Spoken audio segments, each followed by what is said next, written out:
Hey now, Brawlers, it's time for another Board Game Brawl review with Nick Minahan, sponsored by BoardGameBliss.com. Today we're going to take a look at Onitama from Conception. This is another one of those hard-to-find Japanese games that I am so fond of reviewing, but they just announced that the game will be released via the Dice Tower Essentials line, I think from Arcane Wonders, sometime in the next year. So it will be easier to get if you like what you see throughout the rest of this review. Now, there's not a lot to say about the theme and the story, which is like what I like to talk about in a game during my introduction, because this is just a two-player abstract game. There's really no theme to it. You're just trying to conquer your opponent's main pawn, called the Onmyo pawn, using movement cards dubbed after Chinese and Japanese spirits. Let's go ahead and take a brief look at the game, because it is a brief game. Then we're going to come back. I'll let you know what I think.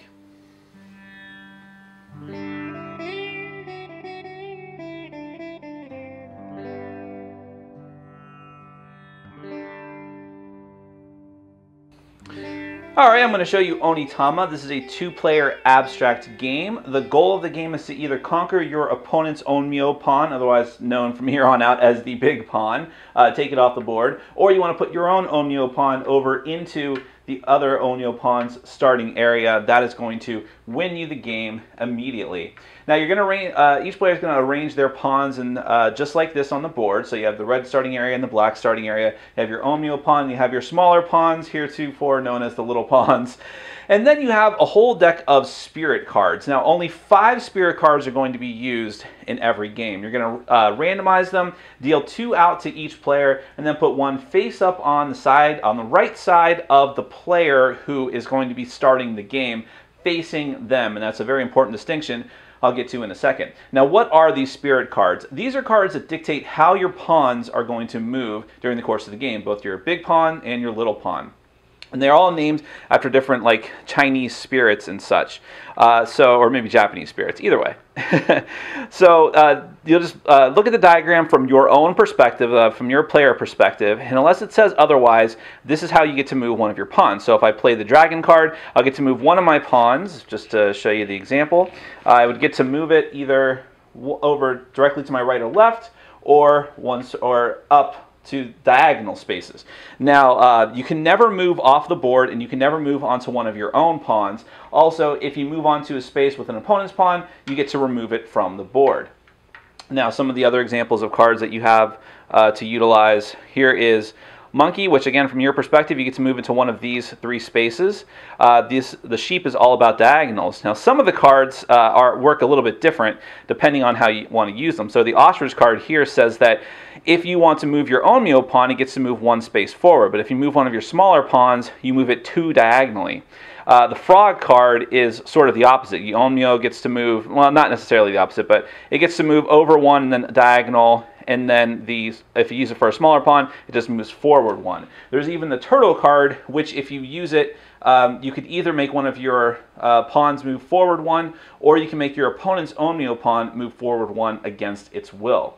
So how this is going to work is whoever is the first player of the game has their 2 cards in hand. They're going to play one of them. Let's just say I'm going to play, well, since I have a dog and I like my dog, I'm going to play the dog card.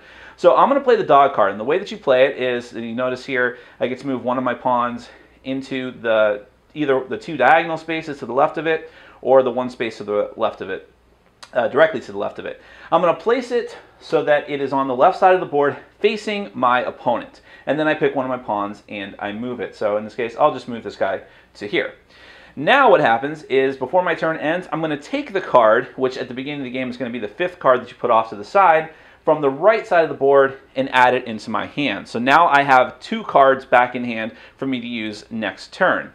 When it's my opponent's turn, they are going to take one of their 2 cards, and they're going to do essentially the same thing from their own perspective. They're going to play a card so that it is facing me on their left side of the board, and then they're going to move their pawn, applicably so the rabbit from their perspective, we'll let it move one of the pawns this way.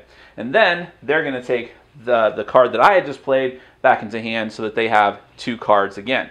That is how it's going to go back and forth, playing a card, picking up the card that was left from your opponent the last time, or if you're the first player, picking up the card that was left there at the start of the game, until removing pawns from the board until one player has either conquered the big pawn or put their big pawn onto the opponent's starting spot. The game takes between 5 and 10 minutes, and that's pretty much it. Let's get to my final thoughts.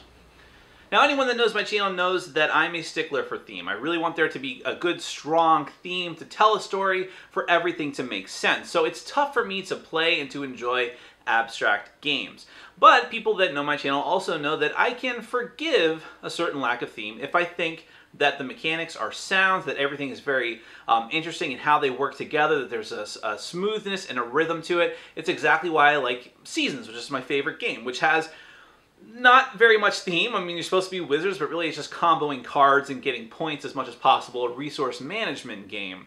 And a bevy of other games I can think of that, like the games of Stefan Feld, like Trajan, the game that I really enjoy, but is as dry can be. So that brings us to Onitama, which has no theme whatsoever. It is strictly an abstract game, but I really enjoyed it. It's very, very simple. It's very, very fast. I mean, it says on the box 5 minutes. That's pretty accurate. If you know what you're doing and it's not your very first game and you get into a rhythm, most games are going to be around the 5-minute mark. The longest game I've been in was maybe close to 15 minutes. It was one of the first games I played and it just dragged on. The other person was kind of prone to AP, so it took a little bit longer than it should. But even then, you're still firmly in the boundaries of filler material. That's what this is. This is a filler abstract game, and it does what it does really, really well. It's all about that rhythm of putting down a card, using it, then taking the card that your opponent just played, and then your opponent doing the same thing. That whole back and forth, only having a limited amount of cards in each game, and there's a lot of cards, so there's a lot of variety to be had from game to game. It'll be a while before you can fully memorize every single card potential that there is. And you don't have perfect information at the start of the game, but you will after a few turns. I love that idea of playing a card, knowing that your opponent's going to be able to use it on you when they take it from you. So how do you plan ahead for that? It's a game of memory in some respects, something that I didn't realize at first, and which led to me losing a couple of times. But then when I picked that up, I was like, okay, now I can understand how important it is to be planning ahead, thinking about what your opponent might do to react to you. In a way, one of the people that I played this with described it as chess with cards, and that's not inaccurate at all. It's a very strategic game, but it is dictated by the cards that you can play. And as other people that know my channel know, I really enjoy hand management games where you can, the actions that you take are powered by the cards that you have, and using them creatively is the key to victory. This is a very stripped down version of other games like that that I enjoy, but it works really, really well. It's elegant is the word that comes to mind. And the game looks good. I mean, there's not much to it, but I like the design on the cards. It's all very simple and straightforward. The rules are very easy to understand, and I dig it. I dig it quite a bit. It's definitely a filler game. If you want a heavier abstract game, this is not the one to go for, but I enjoy the back and forth, moving your pawns in specific ways, the cards that can work differently depending on the type of pawn that you're moving. It all just works really well, and I really, really enjoy it. And I'm looking forward to seeing what the new Dice Towers Essentials version of it will be like, if it's going to be revamped, any kind of new artwork or theme. If they release it exactly as it is right now, maybe in a better, smaller, not the skinny box, that would be perfect. And I hope that you check it out. That is Onitama from Conception. Thanks for watching. Follow us on Facebook, Twitter, and Patreon. And make sure to check out our sponsor, Board Game Bliss, where you can find an amazing selection of games from around the world. BoardGameBliss.com. Thanks for your support.